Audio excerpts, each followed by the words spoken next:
ये what's up guys, welcome back to another video. इस video में थोड़ी सी अलग चीज होगी, थोड़ी सी नई बातें होगी। अभी के सबसे हॉट टॉपिक और सबसे इम्पोर्टेंट टॉपिक के ऊपर मैं आज कुछ सवाल पूछने वाली हूँ। और हमारा ये टॉपिक सबको मालूम है, जंतर मंतर का जो प्रोटेस्ट चल रहा है उसके ऊपर। मैं कुछ क्वेश्चन के साथ रेडी हूँ और इन सब के सवाल मैं पापा से लूंगी अपने। बेसिकली आप लोग तो जानते ही हो, लेकिन स्टिल इनसे थोड़ा सा इनका इंट्रोडक्शन मांग लेते हैं, सो प्लीज। हेलो। मैं अशोक कुमार शर्मा बोल रहा हूँ और तकरीबन 40 साल से मैं पॉलिटिक्स को स्टडी कर रहा हूँ और देख रहा हूँ। तो मैं कोशिश करूँगा कि जितनी मुझे नॉलेज है उस बारे में उतना मैं शेयर कर सकूँ। ठीक है, तो मैं आपसे फर्स्ट सवाल पूछती हूँ। जैसे कि बहुत सारे लोग ये कह रहे हैं, जो सोनम सर ये सब जो भी प्रोटेस्ट कर रहे हैं, ये सब कोई एजुकेशन से रिलेटेड नहीं है। ये सब उनके सिक्स्थ शेड्यूल से रिलेटेड है। तो इसके बारे में आप क्या कहना चाहेंगे? कहने के लिए लोग कुछ भी कह सकते हैं। और सिक्स शेड्यूल में क्या है, सबसे पहले तो बोलने वाले वो समझे कि सिक्स शेड्यूल में क्या था। ठीक। तो सोच के बोले, समझ के बोले और उसके बारे में नॉलेज लेके बोले। बहुत सारे लोगों का मतलब, मैंने जहाँ तक देखा है, मैंने जितना देखा है कि सोनम वांगचुक की प्राइमरी कुछ मतलब बचपन का जो चलता है, ये हमारा सवाल पूछ रहा है, ठीक है। जो भी मतलब उनकी बचपन में पढ़ाई थी वो इतनी अच्छी नहीं हुई, जिस वजह से उन्होंने लेह लद्दाख के लोगों से बहुत, लेह लद्दाख के लोगों के बच्चों के लिए बहुत सारी चीजें, इवन लेह लद्दाख की नहीं, हम लोगों के लिए भी बहुत सारी चीजें अच्छी अच्छी चीजें करने की कोशिश की। तो गवर्नमेंट ध्यान क्यों नहीं दे रही है इस चीज पे, आगे क्यों नहीं आ रही है? देखो, गवर्नमेंट के पास ध्यान देने लायक कुछ है नहीं। उनके पास ध्यान देने लायक है मंदिर, मस्जिद, चंदा चोरी और हिंदू मुसलमान। ठीक। इसके अलावा गवर्नमेंट के पास करने लायक कुछ बचा नहीं है। और एजुकेशन में ध्यान दे के करेंगे ही क्या, कि उनका तो ट्रीटमेंट जो है यूएस और यूके जैसे के हॉस्पिटलों में हो जाएगा। और या नहीं तो उनके जो मित्र गणों के बड़े बड़े हॉस्पिटल, प्राइवेट हॉस्पिटल दिए गए हैं, उनमें हो जाएगा।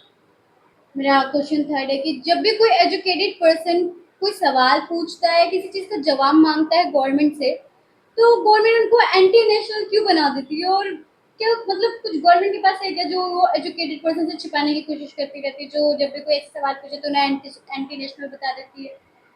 हाँ। तो अगर गवर्नमेंट से कोई भी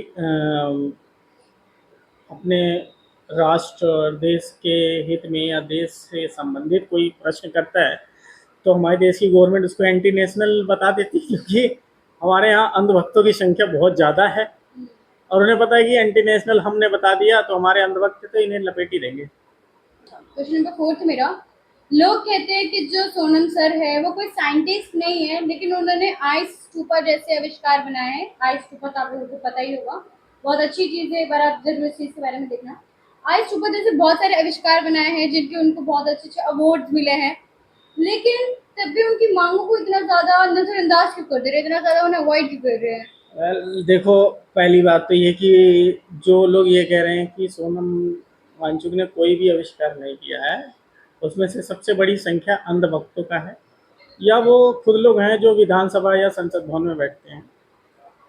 भैया जिसको अपनी कुर्सी का डर होगा तो सामने वाले को एंटी नेशनल और टेररिस्ट और पता नहीं क्या क्या तो बोलेगा ही बोलेगा। अब और दूसरी बात कि एक बार उन लोगों से भी कहेंगे कि भैया देख लो, समझ लो, फिर बोलो। क्योंकि अभी इस टाइम पे ये है कि जो भी जिसके खिलाफ बोला हम्म। उसके उसको लपेटा लुपूटा और उसको, यही है। पार्लियामेंट में कुछ नंबर फिफ्थ मेरा, पार्लियामेंट में एजुकेशन से रिलेटेड कोई भी मुद्दे क्यों नहीं उठाते? एजुकेशन का करना क्या है?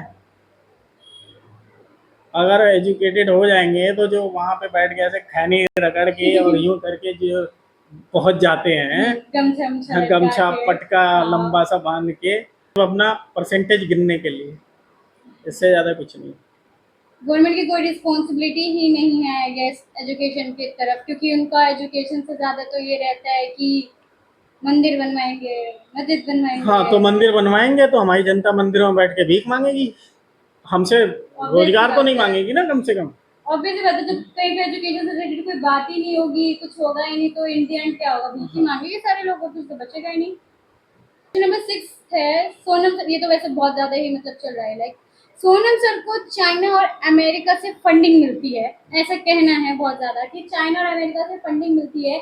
कि वो यहाँ पे आए, यहाँ के लोगों को मैनिपुलेट करें और यहाँ के लोगों को कठपुतली बनाए कि जिस तरह से वो चलाए और ये लोग चले। तो ये जो अभी की गवर्नमेंट है वो क्या है, वो क्या कर रही है इस चीज में, क्या हाथ जो डाल अभी रही की है? हमारी गवर्नमेंट है ना, वो कोई संसद में बैठ करके ना भजन कीर्तन नहीं कर रही है, भगवत गीता नहीं कर रही है। हम्म, सोनम वांगचुक को अगर चाइना और पाकिस्तान से आता है, अगर आता फंड, तो ये बैठ के इंतजार ना कर रहे होते, अभी तक उसके घर और उसके स्कूल और उसकी दुकानों पे ना बुलडोजर चल गया होता और वो अंदर होता। आज का सबसे मेन और हॉट टॉपिक्स है ये जो अभी रिसेंटली चल रहा है। क्वेश्चन नंबर 7 जो है कि आज 20 जुलाई है, 20 जुलाई, एंड आज जो है हमारे जो प्रोटेस्ट पे लोग थे वो सारे लोग संसद भवन जाएंगे। ठीक है। तो क्या लगता है जो वो संसद भवन जाएंगे वहां पे उनकी सुनवाई होगी इस चीज को लेकर, कोई भी बात संसद भवन में अब होगी? देखो, सुनवाई हो भी सकती है और नहीं भी हो सकती। और अगर सुनवाई हुई तो ये समझ लीजिए कि गवर्नमेंट का कोई भी नया नाटक है ये, सिर्फ सुनवाई भर सुनवाई ही करनी है, उससे ज़्यादा कुछ नहीं करना। उनकी दिलासा देने के लिए सुनवाई कर दी। बहुत उसके पक्के बाद वाले बैठे हैं, अंग्रेजों से ज़्यादा खतरनाक है ये लोग। सोनम सर ने जो हंगर स्ट्राइक रखा, सोनम सर ने नहीं, बहुत सारे बच्चों ने भी इस बीच में हंगर स्ट्राइक रखा है। क्या लगता है कि उन चीजों को नजर में रखते हुए गवर्नमेंट में कोई भी चेंज आएगा, कोई भी इस चीज के ऊपर कोई भी बात करेगा कि लाइक हमें ये चेंज करना चाहिए या ये हटाना चाहिए, ये हंगर स्ट्राइक खत्म हुआ, ये खत्म हुआ और लोग भी कि हाँ हो गया हो गया? देखो, ये बड़ा सीरियस मैटर है, क्योंकि जब तक कोई गाइड करने वाला, जैसे सोनम वांगचुक लोग इस तरीके के लोग थे, या अन्ना हजारे के आंदोलन में भी थे, विजन जब तक क्लियर नहीं करेंगे कहीं नहीं पहुंच पाएंगे। तो सबसे पहले एक प्लानिंग बनाना है और विजन क्लियर करना, और फिर उसको आगे लेके चलना है। तो अब मुझे नहीं पता कि दीपिका का क्या प्लानिंग है या सोनम वांगचुक का क्या प्लानिंग है, लेकिन बेहतर यही होगा कि एक विज़न क्लियर करें और उसके ऊपर, क्योंकि जो ये खिचड़ी बनी है ना कि कोई किसान आंदोलन का कोई आ जा रहा है और कोई टुकड़े टुकड़े गैंग के, जब जैसे हम लोग कल देखें कि वहाँ पे कुछ हमको चाहिए आज़ादी, भाई किससे आज़ादी चाहिए? तो ये बहुत सारे उसके अंदर ऐसे लोग भी मिक्सअप हो गए हैं जो कि सारा का सारा प्रोटेस्ट को उल्टा सीधा खराब करने के पीछे पड़े हुए हैं। और वो लगता ऐसा है कि आप अगर मुद्दे से भटके और प्रोटेस्ट खराब हुआ। एक्चुअली हम लोग कल गए थे, प्रोटेस्ट प्लेस पे गए थे, जंतर मंतर हम लोग गए थे वहाँ पे पर्सनल एक्सपीरियंस करने के लिए, जिसकी छोटी मोटी क्लिप्स इंस्टाग्राम पे मैंने और पापा ने दोनों ने ही डाली है, तो वो भी आप चेकआउट कर सकते हो। वहाँ पे जनरली हमने बच्चों से, बड़ों से और बहुत सारे लोगों से पूछा था कि वहाँ पे जो चल रहा है सही चल रहा है या नहीं चल रहा। तो फर्स्ट ऑफ ऑल वहाँ के लोगों ने हमें ये बताया था, एक और जगह जब हम लोग कैमरा ओपन नहीं कर रखे थे, हम लोग किसी से पूछ नहीं रहे थे, तो हम लोगों ने ये भी देखा था कि वहाँ पे सोनम सर को अंदर से उठाने के लिए बहुत ज्यादा झीना झपटी रगड़ पड़ किया है, लोगों के साथ फोर्सफुली अंदर गए हैं एंड बिना उनके परमिशन के, बिना किसी चीज से उनको उठा करके ले आया, जो कि वहाँ पे आप इस चीज के बारे में किसी से भी पूछोगे तो वो यही कहेंगे कि ये चीज तो था, वो ये बहुत गलत था, आप उनको बिना उनकी मर्जी से लेकर आए हैं। और बहुत सारी चीजें वहाँ पे मिली, बहुत सारे लोग प्रोटेस्ट कर रहे हैं इस चीज को लेकर के, पोस्टर्स हैं, कंप्लेन कर रहे हैं एंड मल्टीपल थिंग्स। तो वापस हम लोग इसी क्वेश्चन पे आते हैं, वो क्लिप्स आप चेक कर सकते हो, ज्यादा नहीं है, थोड़ी है, बट जितने लोगों ने जो भी बोला बहुत अच्छा था, बहुत सही था, एंड देखते हैं क्या होता है क्या नहीं। बहुत सारी क्लिप्स है, ये क्वेश्चन नंबर आपका ये है, बहुत सारी क्लिप्स हैं आई हैं जंतर मंतर के पास से, पत्थर से भरा ट्रक मिला है जंतर मंतर के पास। और तो और बहुत, लाइक आज आप लोगों को पता ही है, ये सुबह की क्लिप्स हैं, सुबह की चीजें हैं, सुबह आई हैं। बहुत सारे लोगों को पता है कि आज 20 जुलाई है, ऑब्वियस सी बात है पार्लियामेंट तक हमारे जंजीज जो हैं, जंजीज जंजीज ना, हाँ जंजीज जो हैं वो जाएंगे, प्रोटेस्ट करेंगे, वो रैली निकालेंगे अपनी, ठीक है, और वो पार्लियामेंट तक जाएंगे। तो पार्लियामेंट के रास्ते के बीच में पत्थर से भरा ट्रक मिला है, टूटे वैन मिले हैं, क्या दर्शा रहा है ये, क्या दिखाना चाहता है ये? दिखाना ये चाहता है ना कि सोनम वांगचुक का और अभिजीत दीपके का जिससे पाला पड़ा है ना, वो अंग्रेजों से भी ज़्यादा खतरनाक है। क्योंकि ट्रक जहाँ पे एक व्हीकल भी सस्पेक्ट नहीं पहुँच सकता, वहाँ पे पूरा ट्रक पत्थरों से भरा हुआ है। पहुंच गया है। और मैंने बहुत सारे पुलिस वालों को भी देखा था जो कि बिना नेम प्लेट के हैं। हाँ, बहुत सारे ऑफिसर्स तो जो विदाउट नेम आप प्लेट। ये कैसे जस्टिफाई करेंगे कि वो पुलिस वाले हैं या कोई आतंकवादी ग्रुप के लोग हैं? हाँ, ये कौन भी है हो सकता भाई? है वर्दी कि तो बाजार में भी मिल हाँ, जाती है, पहनो और पहन के आ जाओ। क्योंकि उनके नाम नेम तो पता ही नेम नहीं है। प्लेट नहीं है। अगर आप गलत नहीं हो तो आपकी नेम प्लेट तो होंगी ना, उनकी नेम प्लेट तो ही नहीं है। आजकल ये नया ट्रेंड चला है, बिना नेम प्लेट के आप घुस जाइए और किसी कुछ भी हो सकता है। वो पुलिस के लोग भी हो सकते हैं और नहीं भी हो सकते हैं। कोई ज़रूरी नहीं है वो पुलिस के ही लोग। कल भी गए थे, हमने कल भी एक्सपीरियंस किया था कि हम लोगों की चेकिंग हो रही है, स्टूडेंट्स की चेकिंग हो रही है, ठीक है, हम लोगों के पास कुछ नहीं, हम लोग नहीं हटते जा रहे हैं, हमारे पास ना मतलब कुछ भी ऐसी चीज नहीं कि जिससे हम किसी को चोट पहुंचा सके, हमारे पास अपनी पर्सनल यूज की चीजें, पानी हुआ, बाकी से चीज हुआ। लेकिन बहुत से ऐसे लोग हैं, जैसे मंत्री के नीचे के कुछ लोग होते हैं जो नीचे काम करते हैं, ठीक है, उन लोगों की कोई चेकिंग नहीं हो रही है। वो जा रहे हैं आराम से, आ रहे हैं आराम से। एक आधा की हो रही होगी, जो हो रही होगी वो भी फॉर शोइंग कि हाँ हम लोग चेक कर रहे हैं, बट कोई भी ढंग से चीज तो चेक नहीं कर रहा। दूसरी चीज, पुलिस वाले के पास प्रॉपर हथियार है भाई, चलो ठीक है, मानते हैं कि पुलिस ऑफिसर है, कुछ होगा तो यूज करो। लाठी रखी है, ठीक है, समझ में आता है, स्टूडेंट से लाठी, गन्स रखी है उन्होंने for their safety, okay accepted. हमें चेक कर रहे हैं, ठीक है, तो लेकिन जो बाकी मंदिर के लोग आ रहे हैं उन्हें चेक क्यों नहीं कर रहे? देखो ये तो सोचने वाली बात है कि लॉ सबके लिए एक होना चाहिए, चाहे वो रूलिंग पार्टी की तरफ से कोई जाता हो, चाहे वो नॉर्मल। मेन चीज़ ये कि गवर्नमेंट चाहती किसी किसी भी तरीके से ये प्रोटेस्ट जो है खराब हो। प्रोटेस्ट खराब होगा, अपने आप सब थोड़े दिनों में अपने अपने घर चले जाएंगे। इसलिए गवर्नमेंट जो है इस तरीके की काम। एजुकेशन मिनिस्टर के रिजाइन करने से क्या चेंज होगा? एजुकेशन मिनिस्टर के रिजाइन करने से चेंज तो कुछ नहीं होगा, लेकिन हाँ ये है कि एक मैसेज जाएगा कि अगर कोई भी अपनी जिम्मेदारी नहीं लेता है तो कल को फिर से उसी तरीके से प्रोटेस्ट होगा और फिर उसको भी अपनी सीट छोड़नी पड़ेगी। तो ज़रूरी है ये काम भी। लेकिन मेरे को तो ये लगता है लाइक कि मतलब गवर्नमेंट को अब इतना तो हो जाना चाहिए कि वो खुद ही से इन लोगों को हटा दे जो भी गलत कर रहे हैं, या फिर जो भी, क्योंकि देखो अगर हर गवर्नमेंट चीज के लिए प्रोटेस्ट करना बहुत, आप भी समझ सकते हो, प्रोटेस्ट के बीच में बहुत सारी चीजें हो सकती है, क्योंकि अभी प्रोटेस्ट इतना सा नहीं रह गया, ये काफी अमाउंट में बढ़ चुका है, बहुत सारे लोग जुड़ चुके हैं, ठीक है, बट आई थिंक तो कि गवर्नमेंट को क्या करना चाहिए कि अगर उनको पता चलता है कि ये बंदा गलत कर रहा है, ये बंदा सही नहीं कर रहा, वो इंसान सही नहीं कर रहा, तो वो ऑटोमेटिकली उस पर एक्शन ले और उसको हटा दे। क्या लगता है आपको इस चीज़ पे कि क्या मैं गलत हूँ कि अगर मैं ये सोचती हूँ कि ये अगर कोई पर्सन। नहीं गलत तो नहीं हो, लेकिन गवर्नमेंट की भी ये सोचती है ना कि उसके लिए कोई भी चीज़ मजाक नहीं है कि एकदम से किसी को बिठाया, एकदम से किसी को हटाया। लेकिन जो भी फैसला ले उसको बहुत बोल्ड बन के ले, बहुत तरीके से ले। और सबसे बड़ी बात कि जो ऐसा होता है ना जिनका नाम खराब है या जिनका बैकग्राउंड खराब है, मैं कहता हूँ एक प्यून की भी को भी अपॉइंट करने से पहले ना गवर्नमेंट उसकी वेरिफिकेशन कराती है। तो ये एमपी एमएलए की वेरिफिकेशन क्यों नहीं है? कोई क्रिमिनल है, वेरिफिकेशन नहीं हुआ, लेकिन हाँ उसके पास बहुत सारा भीड़ है, तो लाओ उसे संसद भवन में मंत्री बना के बैठा दे। ऐसा नहीं होना चाहिए। जिस तरीके से प्यून की मिनिमम एलिजिबिलिटी मांगते हैं ना कि भाई 10वीं पढ़ा हुआ हो तभी उसे चपरासी की नौकरी मिलेगी, इनके लिए भी जरूरी है, इनको भी करना चाहिए। और जिस तरीके से 62 साल या 60 साल की उम्र में गवर्नमेंट एम्प्लॉय रिटायर हो जाता है, तो इनको भी चाहिए। ये 80-80 साल के बुढ़े ना बैठे हो पार्लियामेंट, भैया तुम्हारी उम्र 62 साल 60 साल हुई, निकलो।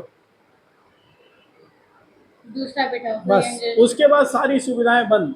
क्यों है भाई? इनको पेंशन इनको मिलती है, सारी फैसिलिटीज इनको मिल रही है। सिर्फ पेंशन ही नहीं, उसके अलावा फ्री का बिल, फ्री का टेलीफोन, फ्री का ट्रैवल, सब कुछ इनको मिल रहा है। क्यों मिल रहा है?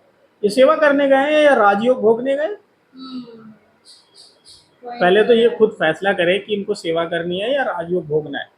अच्छा, इलेक्शन के टाइम पे मेरा अगला क्वेश्चन, लाइक इलेक्शन के टाइम पे ये लोग बहुत बड़े बड़े प्रोमिसेस करते हैं कि हम ये कर देंगे वो कर देंगे, लेकिन इन दी एंड ये लोग हिंदू मुस्लिम मंदिर और लाइक इसी चीज में गोल गोल घुमा करके हम लोगों को रख देते हैं। एजुकेशन है या हमारे खुद की कंट्री में क्या चल रहा है, इससे में किसी चीज से फर्क नहीं पड़ता, तो ऐसे इतने ज्यादा मतलब लंबी लंबी बातें क्यों कर देते हैं?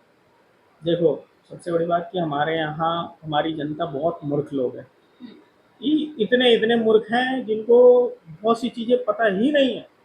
सबसे पहले जो अपने आप को ज़्यादा से ज़्यादा जागरूक करें, अपने आप को ज़्यादा से ज़्यादा चीज़ों को समझने और शिक्षित होने में वो करें, और सवाल करना शुरू करें। यार ये सबसे बड़ा मुद्दा है। मैं मेरा पर्सनल एक्सपीरियंस है, मैं आपको बताऊंगा।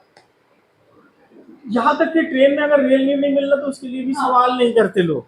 बहुत छोटी सी चीज है कि जो मैंडेटरी है कि भारतीय रेल में रेल नीर मैंडेटरी है, नहीं मिलेगा ना तो कोई पूछने नहीं जाता।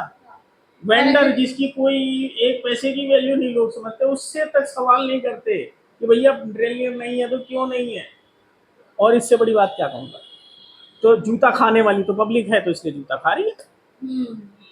क्योंकि सीरियसली यहाँ पे सीधी बात किसी है। को फर्क नहीं पड़ता है। अगर अनएजुकेटेड मिनिस्टर बैठा है तो उसको प्रोटेस्ट करो भाई, इसको हटाओ।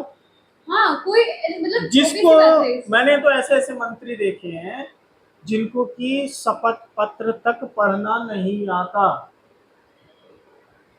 उनको मंत्री बना दिया। क्या सोच के बना दिया कि भैया उनके दादाजी मंत्री थे इसलिए उनको बना दिया? क्यों बना दिया भाई?